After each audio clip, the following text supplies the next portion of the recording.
Datang kembali di kelas TI 2204 proses manufaktur. Pada kesempatan kali ini kita akan lanjutkan pembahasan kita yang lalu sudah sempat kita bahas proses pengecoran logam. Berikut ini kita akan coba membahas selanjutnya proses pembentukan plastik yang nantinya akan terbagi ke dalam 4 bagian. Pada bagian pertama ini kita akan mencoba paling tidak mengelaborasi terkait karakteristik dan proses ekstrusi plastik itu sendiri.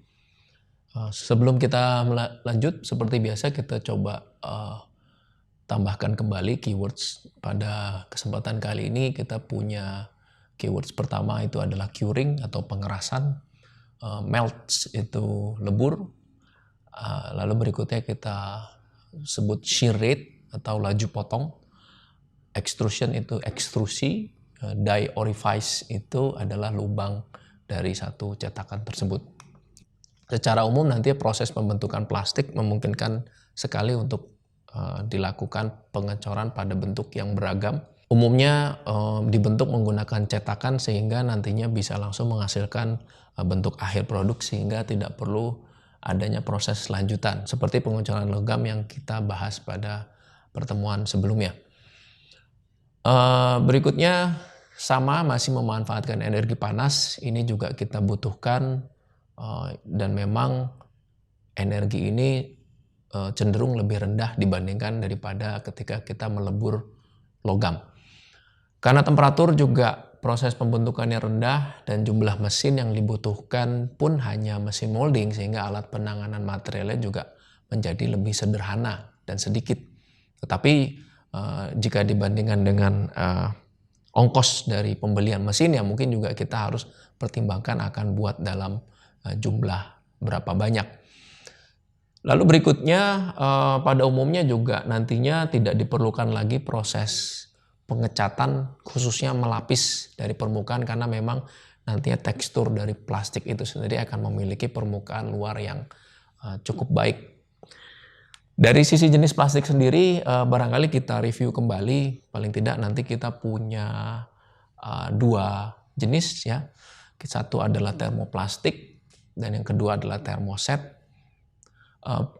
Termoplastik ini kira-kira nanti dia akan padat pada suhu kamar dan sangat mudah mencair pada suhu hingga beberapa ratus derajat dan sangat mudah untuk dibentuk dengan pemanasan yang berulang-ulang. Jadi bisa dapat digunakan terus-menerus. Saat proses pemanasan pun struktur molekul tidak berubah sehingga tidak mengalami proses pengerasan. Untuk termoset, saat proses pemanasan dan pembentukan ini terjadi perubahan kimia yang permanen pada struktur molekulnya, apa yang kita sebut sebagai cross-linking, sehingga plastik itu mengeras atau curing.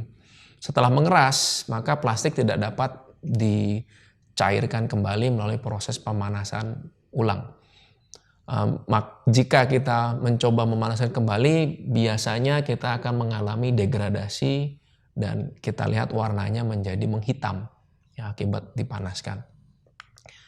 Berikutnya kita coba lihat karakteristik dari polimer lebur. Ya, polimer termoplastik ini melunak akibat dipanaskan hingga dia berubah fasenya menjadi cair.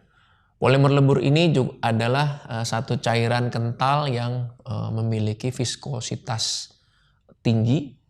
Ya. Dari proses pembentukannya dilakukan dengan menuangkan polimer lebur ke dalam satu cetakan. Lagi-lagi nanti kita perlu juga mempertimbangkan kecepatan menuangnya. Di sini kecepatan menuang yang tinggi mengakibatkan laju potong atau shear rate tersebut menjadi tinggi, sehingga tekanan potong juga menjadi tinggi dan kita harus mengkompensasinya dengan memberikan tekanan yang tinggi pada proses pembentukan untuk mengakomodasi fenomena yang terjadi. Seperti yang kita lihat di grafik yang di sebelah kanan ini, viskositas itu akan menurun dengan kita bisa mengendalikan atau membesarkan laju potong. Ya. Dan di sini juga mengindikasikan bahwa fluida itu akan menipis pada laju potong yang tinggi atau yang kita sebut dengan fenomena pseudoplasticity dari cairan. Ini adalah contoh bagaimana kita mengaproksimasi fenomena pseudoplasticity dari polimer, kita bisa kendalikan dengan mengetahui tekanan potong dan laju potongnya dengan persamaan seperti berikut. Lalu setelah kita pahami lebih lanjut, nantinya viskositas polimer ini juga sangat dipengaruhi oleh temperatur. Seperti kita lihat pada grafik di sebelah kanan ini, untuk akrilik ya, pada temperatur yang tinggi maka viskositas itu juga akan menurun. Semuanya cenderung menurun dan memiliki gradien yang berbeda-beda. Seperti dicontohkan di sini, barangkali yang memiliki low density adalah polipropilen jika dibandingkan dengan akrilik yang miring akan menurun signifikan ketika temperaturnya naik. Selain pseudoplasticity, kita juga harus mempertimbangkan adanya fenomena viskoelastisitas, yaitu adalah proses yang terjadi ketika plastik panas keluar dari satu bukaan die atau die orifice, maka plastik tersebut akan mengembang. Di mana di sini kita contohkan bukaan dies itu adalah dinotasikan dengan DD kecil dan ukuran pengembangannya adalah sebesar dx kecil, maka kita bisa mempertimbangkan berapa rasio swell-nya dengan perbandingan antara swell dan bukaan die-nya. Di sini diketahui dengan die channel yang semakin panjang, maka nantinya viskoelastisitas akan kita dapatkan mengecil. Untuk plastik sendiri, proses ekstrusi kita harus memahami bahwa ini merupakan proses utama dari pembentukan plastik, yaitu di sini adalah merupakan proses kompresi di mana nantinya material plastik tersebut mengalir ke dalam dies-nya atau lubang cetakan. Yang juga harus dipahami nantinya aliran ini harus dibuat kontinu dengan menyesuaikan bentuk penampang dan juga bukaan dari lubang cetakan tersebut. Selain itu, proses ekstrusi juga merupakan proses pembentukan polimer. Material yang banyak digunakan adalah termoplastik dan elastomer.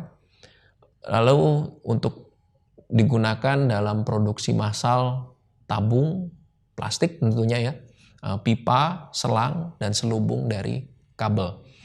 Kita lihat ini adalah contoh penampang umum dari proses ekstrusi yang mana akan paling tidak terdiri atas 3 bagian, yaitu bagian feedingnya, bagian terkompresi, dan bagian metering kita sebutnya.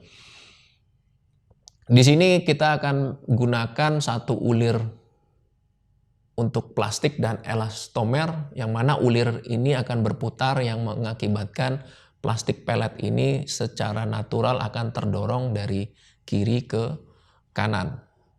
Dengan catatan di sini, jika kita membeli mesin ekstrusi, lagi-lagi dies ini bukan termasuk dalam komponen yang dijual. Biasanya dies ini yang kita nanti sesuaikan dengan bentuk produk yang diinginkan. Paling tidak nantinya kita hanya bisa mendapatkan bagian barel hingga breaker plate-nya dari satu mesin ekstrusi. Akan tetapi dies-nya lagi-lagi kita harus perlukan untuk lagi-lagi dies-nya nanti kita akan perlu lakukan modifikasi secara mandiri. Kita masuk ke proses ekstrusi, yaitu komponennya adalah barel. Yang pertama, ini kira-kira memiliki diameter internal 25 sampai 150 mm dengan rasio panjang terhadap diameternya berkisar 10 sampai 30. Ya, biasanya berukuran besar rasionya untuk material termoplastik dan kecil untuk material elastomer. Selain itu juga kita bisa kendalikan biasanya untuk memanfaatkan dengan rasio tersebut, putaran ulir itu kita buat kurang lebih 60 putaran per menit. Fungsi ulir di dalam barel tersebut kita bisa lihat ada 3 bagian. Yang pertama adalah feeding section. Ini kurang lebih memindahkan dari pelet yang masuk ya, dari hopper dan dilakukan pemanasan awal. Lalu secara natural putaran ulir tadi akan menggeser pelet tadi masuk ke bagian kompresi sehingga polimer tersebut terkontraksi menjadi cair karena akibat panas dan udara yang terperangkap. Setelah itu nantinya setelah perlahan menjadi cair masuk ke bagian metering, maka di sini diasumsikan dan memang pada dasarnya terjadi cairan tersebut sudah menjadi homogen dan tekanannya juga mengakibatkan nantinya material itu mengalir melalui lubang cetakan atau die orifice-nya. Yang berikutnya, kita juga harus mempertimbangkan adanya keperluan untuk memastikan breaker plate ini berfungsi dengan baik. Ini adalah merupakan penampang yang nantinya terdiri dari lubang-lubang kecil. Yang pertama fungsinya adalah sebagai penyaring kontaminasi dan gumpalan melt yang besar. Kita ketahui barangkali tidak seluruhnya memang homogen dan merata gitu ya, sehingga breaker plate ini fungsinya sebagai saringan. Yang berikutnya juga akan meningkatkan tekanan pada metering section karena kurang lebih nantinya logam cair itu akan dimampatkan sehingga dia melewati satu penampang yang lebih kecil. Yang ketiga, yang paling penting adalah mencoba untuk meluruskan aliran meltnya. Karena kita ketahui ulir itu berputar sehingga logam cair itu pun juga alirannya sebetulnya terpuntir. Ya. Sehingga pada saat ekstrusi juga nantinya bisa kita kendalikan viskoelastisitasnya sehingga menjadi lebih kecil, swell rasionya. Demikian pengantar awal dalam proses pembentukan plastik. Terima kasih.